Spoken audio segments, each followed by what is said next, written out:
আসসালামু আলাইকুম এভরিওয়ান, সবাই কেমন আছেন? আশা করি আলহামদুলিল্লাহ ভালো আছেন। আমিও আলহামদুলিল্লাহ ভালো আছি। তো আপনাদের মাঝে নিয়ে আসলাম আজকে একের ভিতরে সব বলতে কি রকমের জাপানি সিল্ক যে কয়টা ডিজাইন আছে, প্রত্যেকটা ডিজাইন অর্থাৎ জাপানি সিল্ক 1, জাপানি সিল্ক 2, জাপানি সিল্ক 3।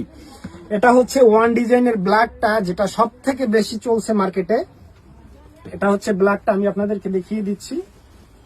এখানে শুধু শাড়ি আর ব্লাউজ পিস দেখতে পাচ্ছেন। প্রত্যেকটা শাড়ির আঁচলে কিন্তু এভাবে টার্সেল লাগানো থাকবে।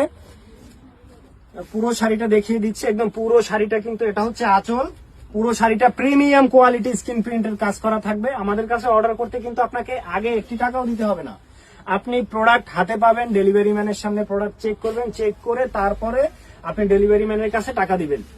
শাড়ি পাবেন 12 হাত প্লাস। প্রয়োজনে ডেলিভারি ম্যানের সামনে মেপে নেবেন, কোনো সমস্যা নেই। এটা হচ্ছে জাপানি সিল্ক 1 এর কালো শাড়িটা। এটা হচ্ছে ব্লাউজ পিস, দেখতে পাচ্ছেন ব্লাউজ পিসটা কি বড়। একদম ফুল হাতার ব্লাউজ পিস তৈরি করতে পারবেন, ফুল হাতার। এই 1 এর কালার আমি আপনাদেরকে দেখিয়ে দিচ্ছি। একটা গেল কালো, এটা হচ্ছে মেরুন, এটা হচ্ছে ব্লু কালার, আর এটা হচ্ছে জাম কালার। 1 এর মোট 4টি কালার, কালো, মেরুন, ব্লু, জাম। এটা গেল 1। এটা হচ্ছে জাপানি সিল্ক 2। এই 2 ডিজাইনের কিন্তু সব থেকে বেশি চলছে কিন্তু এই মেরুন কালারটা। দেখতে পাচ্ছেন, আমি কিন্তু আগেই বলছি প্রত্যেকটা শাড়ির আঁচলে কিন্তু এভাবে টার্সেল